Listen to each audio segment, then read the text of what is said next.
Passons maintenant à l'exercice numéro 2. Donc c'est presque le même circuit, sauf qu'on a remplacé le générateur de tension par un générateur de courant. Nous voulons tracer toujours la caractéristique, dans ce cas IV, donc courant en fonction de la tension. Donc nous avons un générateur de courant réel, donc il est composé d'un générateur idéal IG et une résistance interne en parallèle RG. La différence, dans ce cas-là, c'est une résistance interne en parallèle. Par contre, dans le générateur de tension, il était en série. Donc, la même chose, nous avons deux dipôles, donc un récepteur, c'est la charge, et le générateur. Donc, nous voulons dessiner I en fonction de U. Très bien.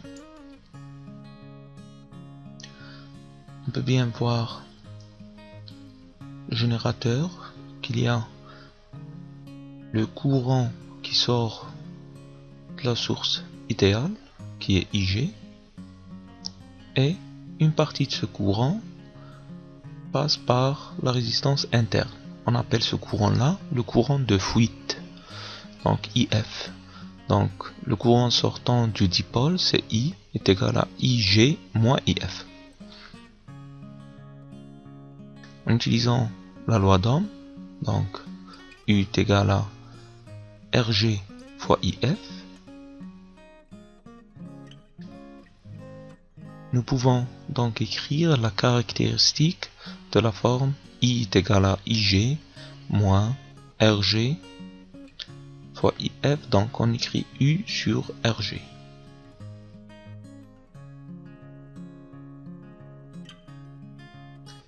Donc si nous faisons l'application numérique,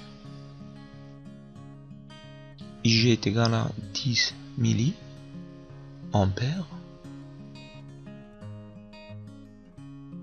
moins U sur 1 kilo ohm. Donc ça nous donne le courant en ampères. On peut multiplier fois 10 puissance 3 et avoir le courant en milliampères.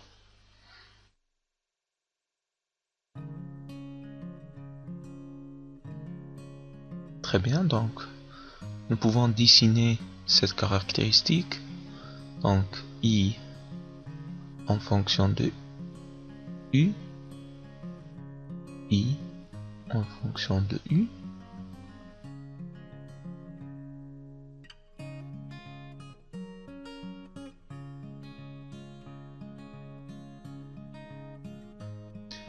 donc choisissons deux points particuliers, donc le court-circuit. Nous avons U est égal à 0 et I est égal à 10 milliampères. Très bien. Pour le circuit ouvert, nous avons le courant est égal à 0 et la tension est égale à 10 volts. Donc nous posons ces deux points, donc deux couples 10 milliampères 0 et 0 volts 0 milliampères 10 volts. Très bien. 5 et 1, 2, 3, 5. Donc la droite, c'est une droite de pente négative.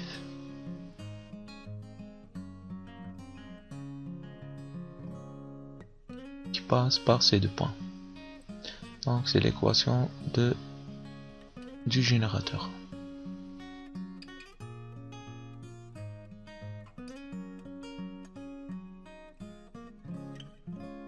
Passons maintenant à la deuxième question.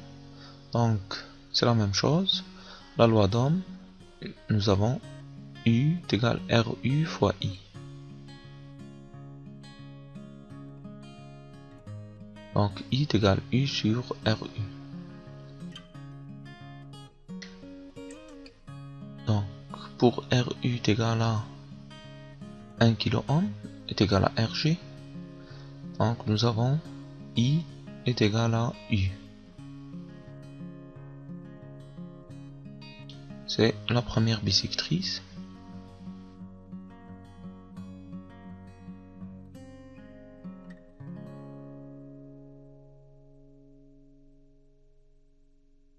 Très bien. L'intersection, c'est notre point de fonctionnement. RU est égal à 1 kΩ. Pour RU est égal à 2 kΩ. Donc,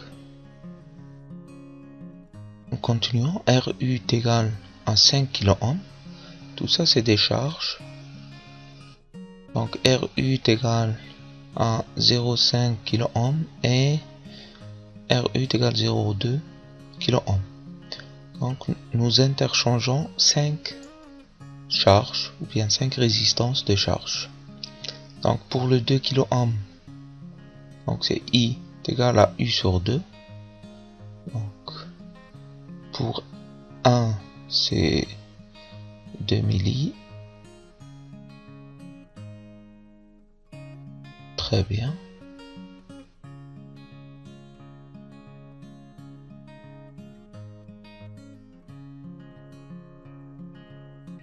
RU est égal à 2 kg. Pour 5 kΩ, donc c'est égal à 5. Donc 1 milli, c'est 5 volts et 2 milli, c'est 10 volts.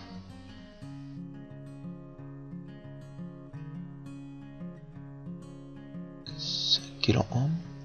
Pour 0,5 kilo ohm, donc c'est le double. 2, 4, 0,5. Et pour 0,2 kilo ohm, I est égal 5 fois U.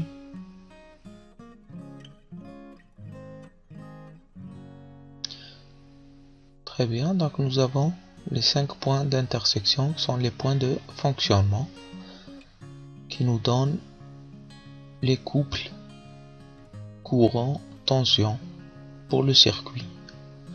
Donc pour chaque résistance de charge, nous avons un courant et une tension.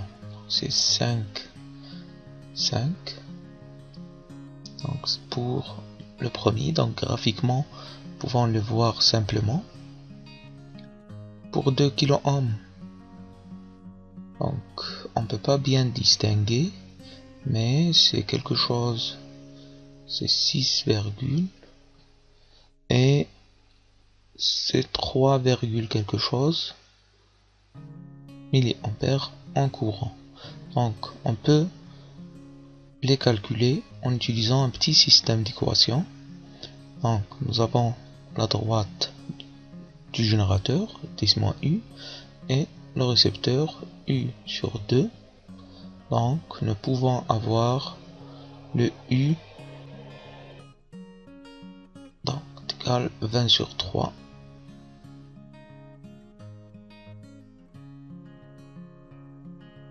Sur 3 qui est égal à 6,67 volts. Très bien, donc ça confirme le résultat graphique. Et sur 2 est égal à 3,33 mA. Nous avons le couple 3,33 mA, 6,67 volts. Passons à RU est égal à 5 kg. Nous avons quelque chose, donc c'est 8, volts et 1, quelque chose en milliampères. Donc il vaut mieux calculer analytiquement. Donc 10 moins U est égal à U sur 5. Nous avons 6U sur 5 est égal à 10. Donc le U est égal à 50 sur 6. 50 sur 6 qui est égal à, je calcule, 8 1,33 volts.